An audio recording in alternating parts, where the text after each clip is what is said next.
اما بعد شکر خدائے شہدا کہ پھر نصیب برائے ذکر شہدا، فرش عزائے سرکار سید الشہدا۔ آپ کی خدمت مقدس میں ایک ادنا سے طالب علم کی حیثیت کے ساتھ اس دولت یقین کو لے کر آیا کہ نقص اس طرف ہے، کمال اس طرف ہے،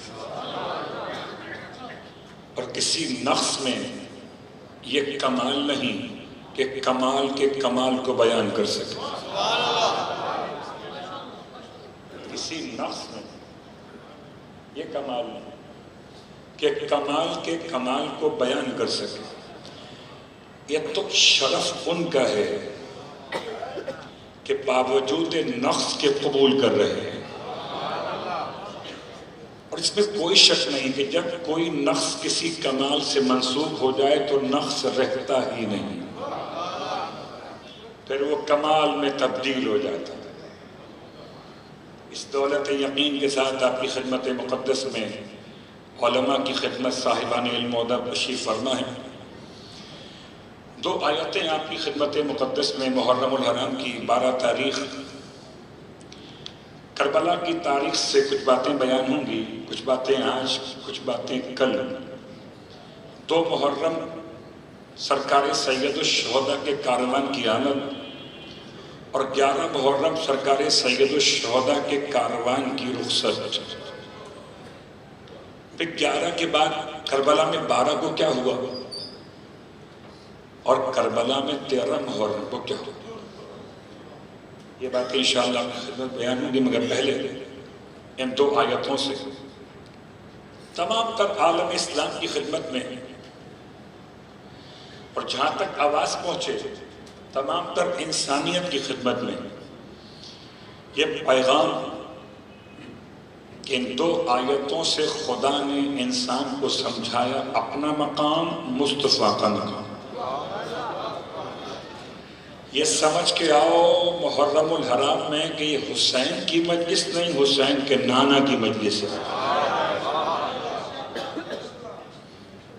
جو کلمہ مصطفیٰ کا پڑھتا ہے وہ بھلا کب ذکر مصطفیٰ سے دور رہتا ہے۔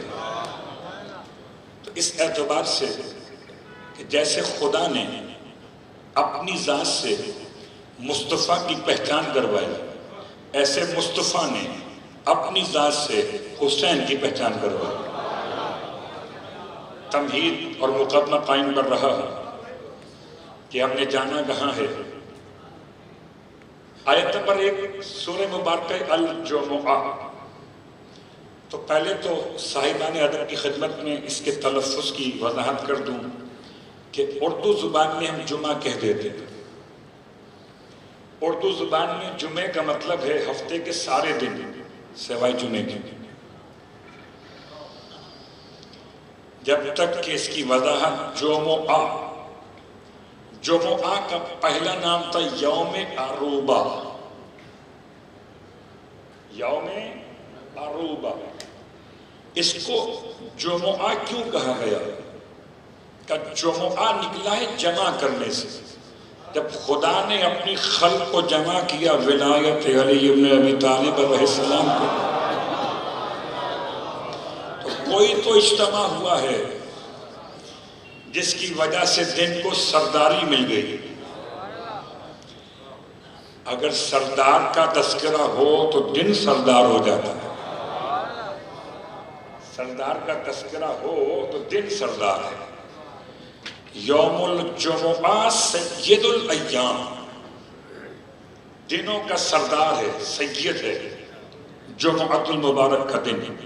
تو سورہ مبارکہ الجمعہ، پروردگار عالم قرآن مجید میں اس سورے کے لیے 11 آیتوں کا انتخاب کر رہا ہے، اور 11 آیتیں مکمل ہو جائیں اگر بسم اللہ الرحمن الرحیم شروع میں پڑھ کر 12 کا نام لے لیا جائے۔ اب آئیے غور کیجئے اس کے پڑھنے کا شرف، پڑھنے کی فضیلت کہ ہم صرف سورہ جمعہ سنتے ہیں، پڑھیے بھی، شب جمعہ پڑھیے، روزے جمعۃ المبارک پڑھیے، تو سنت رسول خدا پہ عمل ہو جاتا ہے، اور خدا پر لازم ہو جاتا ہے کہ بہشت کو واجب کر دے جو شخص سورہ مبارکہ جمعہ کی تلاوت کرے۔ اور یقیناً اس برکت کے ساتھ آپ کی خدمت میں ہماری آیت نمبر 1 پر غور کرتے ہیں۔ ان 11 آیتوں میں سے پہلی آیت ہے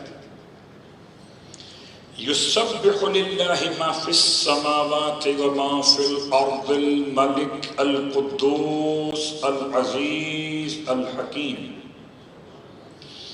تسبیح بیان کرتے ہیں، پاکیزگی بیان کرتے ہیں، خدا کی ذات کو بے عیب قرار دیتے ہیں، خدا کی ذات میں کسی نقص کے نہ ہونے کا اعلان کرتے ہیں اور کرتے رہیں گے۔ یسبح للہ ما فی السماوات وما فی الارض، وہ سب کے سب جو آسمانوں میں ہیں، وہ سب کے سب جو زمینوں میں ہیں۔ لفظ تسبیح مصدر ہے۔ اب یہ الگ بات ہے کہ آج کل ہمارے یہاں تسبیح کا مطلب ہے وہ جو ہاتھ میں لیے ہوتے ہیں اسے تسبیح کہتے ہیں۔ یہ تسبیح نہیں ہے، اسے سبحتن کہا جاتا ہے۔ تو سمجھیے اپنی زبان میں کہ کاؤنٹر، اس پر کاؤنٹ کر سکتے ہیں۔ اصلاً تسبیح وہ ذکر خدا ہے، اسی لیے تسبیحات اربع، 4 تسبیحات ایک مجموعہ، یہ تسبیح نہیں ہے، ذکر خدا ہے۔ اور تسبیح سیدہ فاطمہ الزہرا صلوات اللہ علیہا،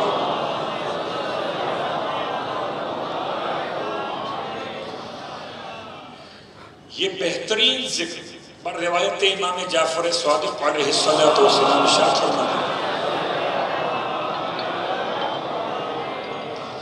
یا ایھا الذین آمنوا اذکروا اللہ ذکرا کثیرا کے ذیل میں سورہ احزاب کی آیت نمبر 40، اس کے ذیل میں امام کی روایت علماء تشیع نے اپنی تفاسیر کی کتابوں میں لکھا کہ امام سے پوچھا گیا مولا ذکر کثیر کسے کہتے ہیں؟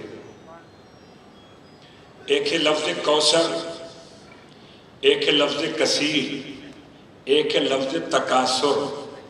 کوثر ہو تو فاطمہ سمجھ میں آئے، کثیر ہو تو تسبیح فاطمہ سمجھ میں آئے، اور تکاثر ہو تو مال کی محبت میں لڑنے والے سمجھ میں آئے۔ یہ قرآن کا انداز۔ تو ذکر کثیر کیا ہے؟ امام ارشاد فرماتے ہیں ذکر کثیر کا مطلب یہ نہیں کہ اللہ کو بار بار اللہ کہو۔ آپ نے 5 دفعہ کہا، آپ نے 12 مرتبہ کہا، آپ نے 14 مرتبہ کہا، آپ نے 72 مرتبہ کہا، ذکر کثیر ہو گیا۔ کم کہا تو قلیل ہو گیا، زیادہ کہا تو قصیر ہو گیا۔ امام فرماتے نہیں، ایسا نہیں۔ تسبیح فاطمہ زہرا یعنی 34 مرتبہ اللہ اکبر، 33 مرتبہ الحمدللہ اور 33 مرتبہ سبحان اللہ، اس مجموعے کا نام ہے ذکر کثیر۔ گنتی میں 100 رہتا ہے، عمل میں 1000 ہو جاتا ہے۔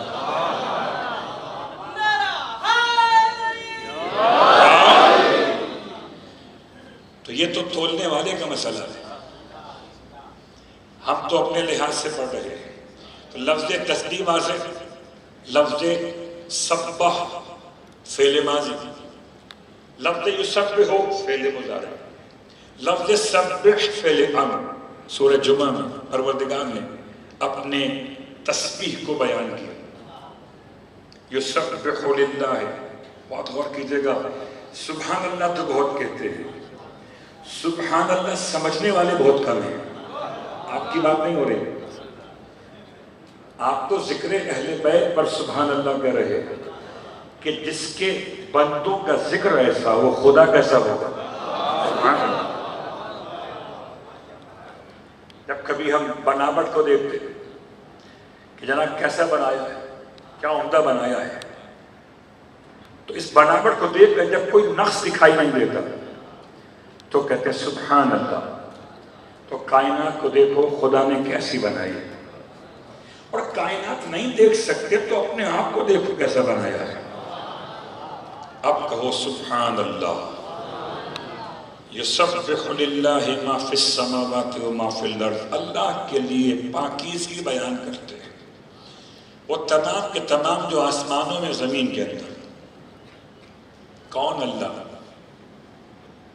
بڑا مشکل سوال ہے. ایسا نہ ہو کہ کہیں دھوکہ ہو جائے. کچھ کو دھوکہ ہو گیا، سمجھنا کسی اور کو تھا، سمجھ کسی اور کو بیٹھے. وہ سمجھے جو آسمان جو رہتا ہے وہ اللہ ہے، تو زمین کے اللہ کے وجود سے خالی ہے.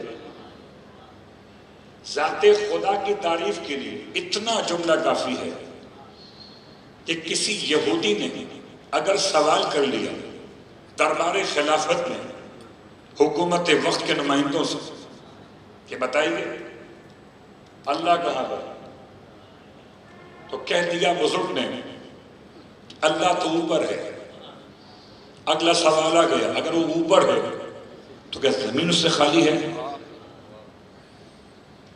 کہنے لگے یہ تو ارتداد کی منزل ہے، مرتد ہو گیا ہے. اس کی جان بچانے پھر علی چلے آئے. پتا چلا جب بھی کسی نے مشکل میں علی کو پکارا، او یہودی ہو یا سعودی،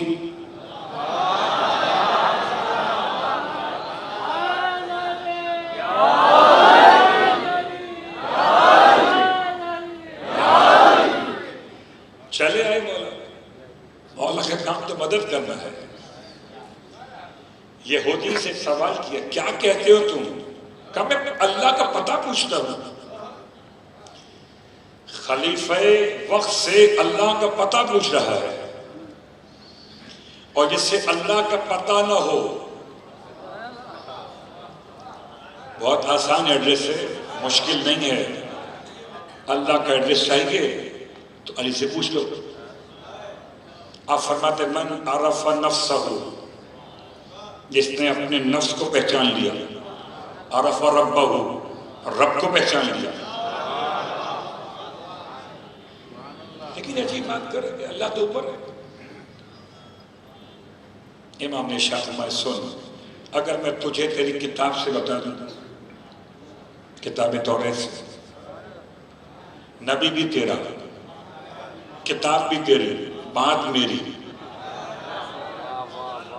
اگر کتاب میری ہو، مکتب میرا ہو تو تجھے یقین کب آئے گا؟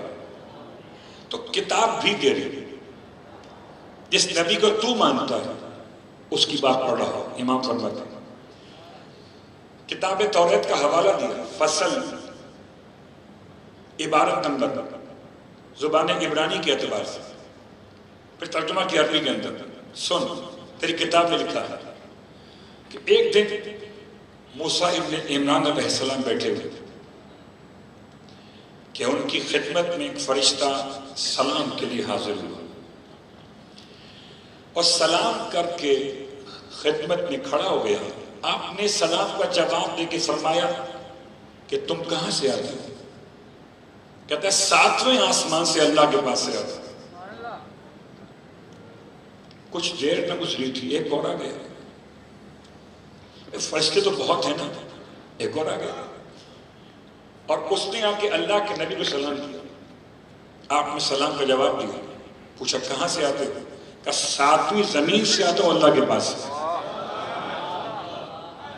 7واں آسمان، 7ویں زمین. ایک اور آ گیا، پھر سلام کیا. وعلیکم السلام، کہاں سے آتے ہو؟ کہا مشرق سے آتا ہوں اللہ کے پاس سے. پھر آ گیا، کہاں سے آتے ہو؟ مغرب، اللہ کے پاس سے. ایک اور آ گیا، شمال سے، اللہ کے پاس سے. جنوب سے، اللہ کے پاس سے. تو موسیٰ علیہ السلام نے سجدے میں سر رکھ دیا. خدایا کون سا ایسا مقام تیرے وجود سے خالی ہے